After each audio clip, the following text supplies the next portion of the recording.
Sahabat GPIB yang dikasihi Tuhan Yesus Kristus, jumpa lagi dengan saya Pendeta Setiunus Laritmas, Ketua Majelis Jemaat GPIB Immanuel Makassar. Sebelum kita membaca firman Tuhan, mari kita berdoa, mohon bimbingan Roh Kudus. Bapa di sorga, kami bersyukur dan berterima kasih malam hari ini Tuhan berikan kesempatan bagi kami untuk mendalami kekayaan firman-Mu, sehingga firman-Mu ini dapat menjadi kekuatan, menjadi pedoman di dalam seluruh hari-hari kehidupan kami. Berfirmanlah, kami siap mendengarkan dan melakukan kehendak Bapa di sorga. Amin. Kita membaca firman Tuhan dari Efesus pasal 6, ayatnya yang ke-10 sampai dengan ayatnya yang ke-17. Efesus pasal 6 ayat yang ke-10 sampai dengan 17 yang berbunyi demikian. Akhirnya hendaklah kamu kuat di dalam Tuhan, di dalam kekuatan kuasa-Nya. Kenakanlah seluruh perlengkapan senjata Allah, supaya kamu dapat bertahan melawan tipu muslihat iblis. Karena perjuangan kita bukanlah melawan darah dan daging, tetapi melawan pemerintah-pemerintah, melawan penguasa-penguasa, melawan penghulu-penghulu dunia yang gelap ini, melawan roh-roh jahat di udara. Sebab itu ambillah seluruh perlengkapan senjata Allah, supaya kamu dapat mengadakan perlawanan pada hari yang jahat itu, dan tetap berdiri sesudah kamu menyelesaikan segala sesuatu. Jadi berdirilah tegap, berikat pinggangkan kebenaran, dan berbaju siarakan keadilan. Kakimu berkasutkan kerelahan untuk memberitakan Injil, damai sejahtera. Dalam segala keadaan pergunakanlah perisai iman, sebab dengan perisai itu kamu akan dapat memadamkan semua panah api dari si jahat. Dan terimalah ketopong keselamatan dan pedang roh, yaitu firman Allah. Sahabat GPIB yang dikasihi oleh Tuhan Yesus Kristus, ada pendapat yang mengatakan bahwa hidup ini bagaikan pertempuran atau peperangan. Hidup ini adalah perjuangan untuk mengalahkan lawan-lawan kita.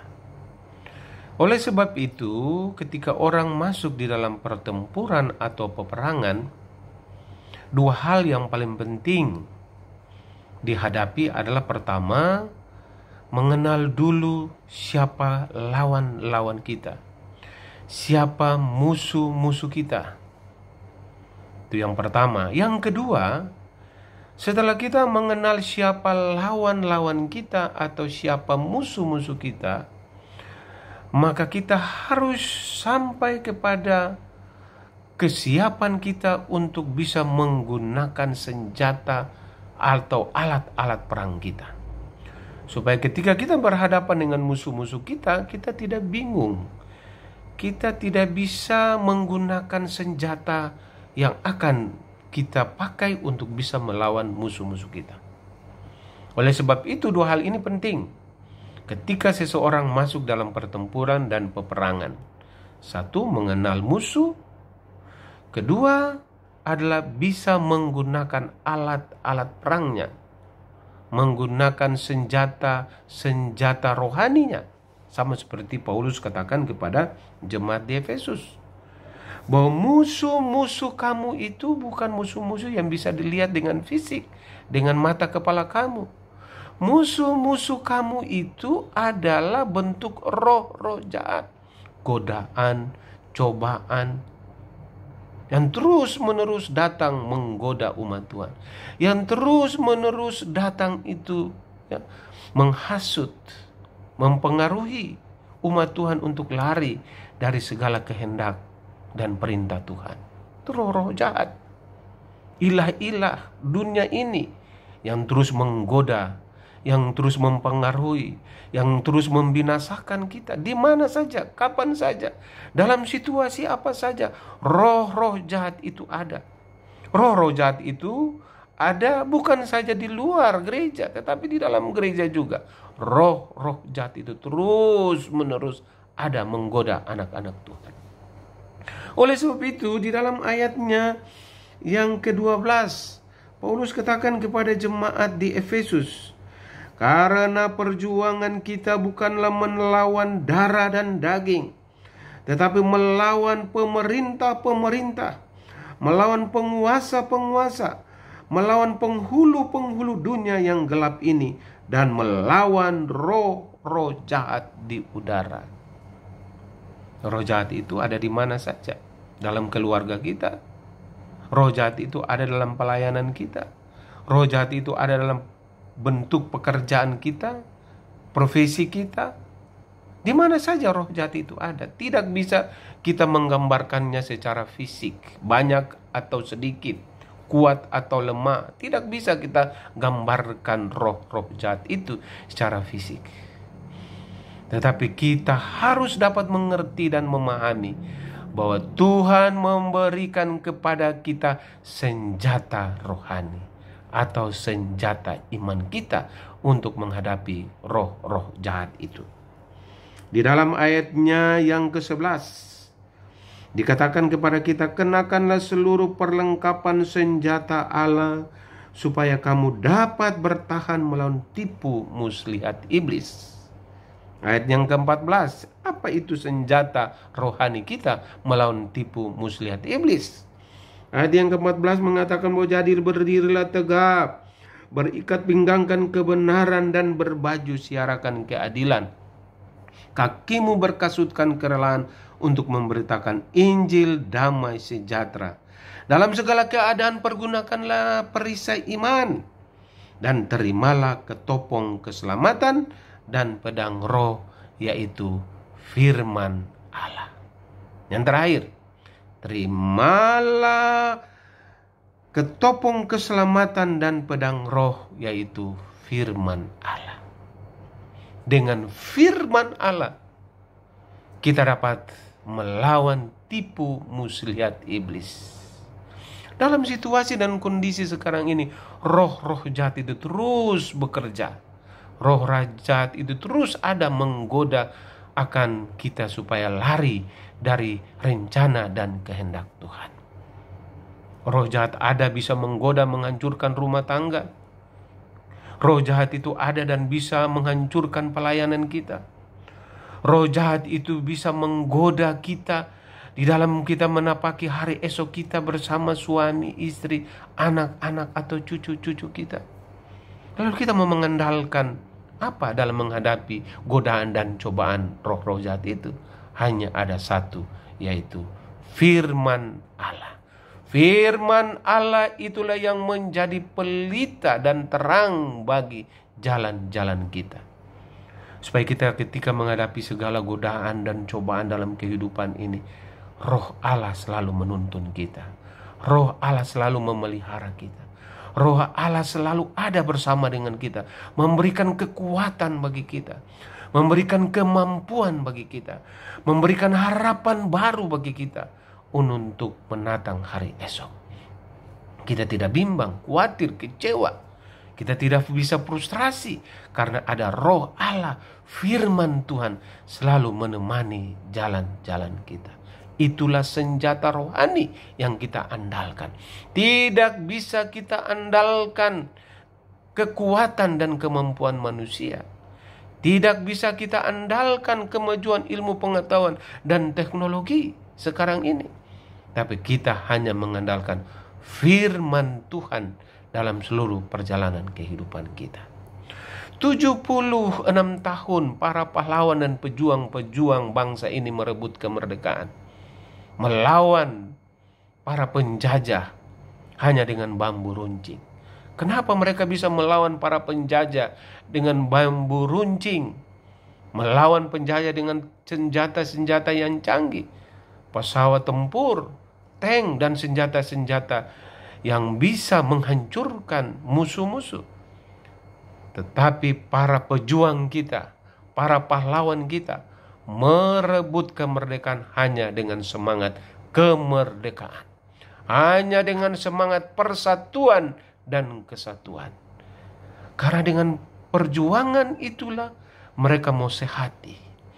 Mereka mau bersama-sama bersatu merebut kemerdekaan untuk mencapai kedamaian, ketentraman, dan kemakmuran bagi bangsa Indonesia. Oleh sebab itu, sahabat GPIB yang dikasihi Tuhan Yesus Kristus, pada malam hari ini, sebelum kita masuk di dalam peristirahatan dan pembaringan kita, mari kita serahkan seluruh jalan-jalan hidup kita. Mari kita serahkan akan pelayanan dan juga rumah tangga kita, masa depan anak cucu kita, hanya di dalam terang kebenaran firman Tuhan yang menjadi senjata rohani bagi kita menghadapi musuh kita, yaitu roh-roh jahat. Biarlah firman Tuhan pada malam hari ini memampukan kita untuk menatang hari esok kita bersama dengan Tuhan Yesus Kristus. Amin. Mari kita berdoa untuk menyerahkan seluruh hidup kita kepada Tuhan. Bapa di dalam kerajaan sorga, kami bersyukur dan berterima kasih malam hari ini Engkau menyertai kami lewat kebenaran firman-Mu, memberikan kekuatan dan pengharapan baru bagi kami. Tidak ada yang kami andalkan dalam hidup ini untuk menghadapi segala godaan dan cobaan roh-roh jahat yang menghancurkan akan masa depan kami. Hanya kebenaran, keadilan, dan firman Tuhan yang menjadi kekuatan dan pengharapan kami. Kami mau berdoa bagi seluruh hidup kami, pekerjaan dan pelayanan kami, gereja kami GPIB, bangsa dan negara kami. Tuhan berkati, supaya apa yang kami gumuli ini, apa yang kami laksanakan ini, semuanya itu menyenangkan, membahagiakan, menyukakan hati Tuhan. Berkati kami Tuhan, lindungi pelihara kami, supaya kami senantiasa berkenan di hadapan Tuhan. Terpujilah Engkau Yesus Kristus, Tuhan dan Juru Selamat kami. Kami berdoa dan bersyukur kepada Bapa di sorga, kekal sampai selama-lamanya. Amin. Sahabat GPIB yang dikasihi oleh Tuhan Yesus Kristus, terima kasih untuk perjumpaan kita pada malam hari ini. Semoga Tuhan Yesus memberkati kita di mana saja kita berada, bagi hormat, kemuliaan, kebesaran bagi nama Tuhan. Shalom.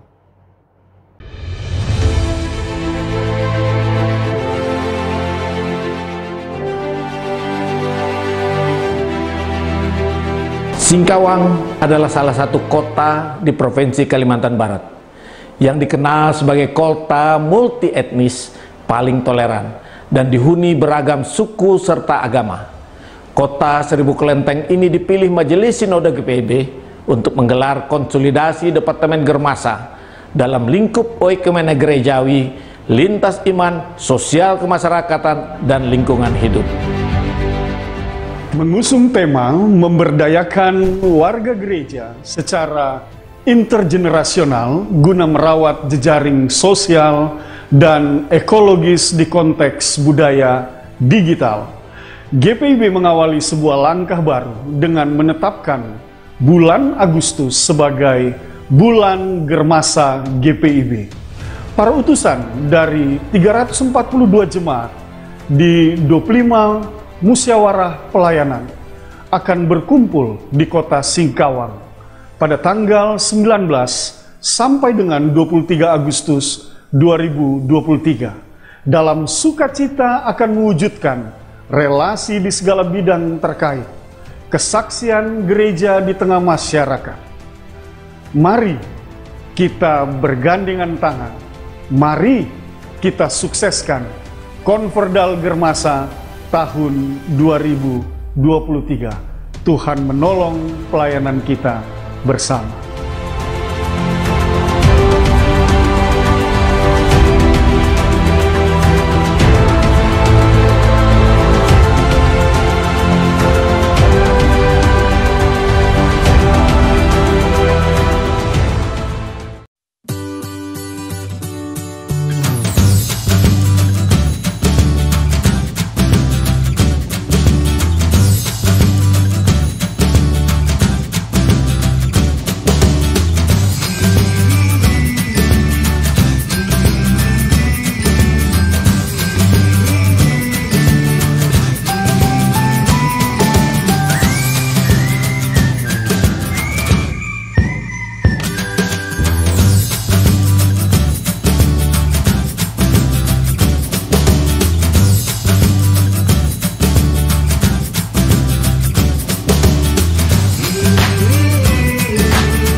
Sekolah Tinggi Ilmu Kesehatan Gria Husada Surabaya membuka penerimaan mahasiswa baru tahun ajaran 2023 sampai 2024. Sekolah Tinggi Ilmu Kesehatan Gria Husada terakreditasi BAN PTB dengan menawarkan 2 program studi yaitu: pertama, D3 Kebidanan, kedua, Administrasi Rumah Sakit. Ada juga fasilitas yang memadai seperti asrama putri, perpustakaan, gazebo dan hotspot area, dan masih banyak lagi. Pendaftaran gelombang pertama dibuka pada Desember 2022 sampai Februari 2023. Gelombang kedua dibuka pada Maret 2023 sampai Mei 2023. Gelombang ketiga dibuka pada Juni 2023 sampai September 2023. Untuk informasi lebih lanjut dapat menghubungi nomor di bawah ini.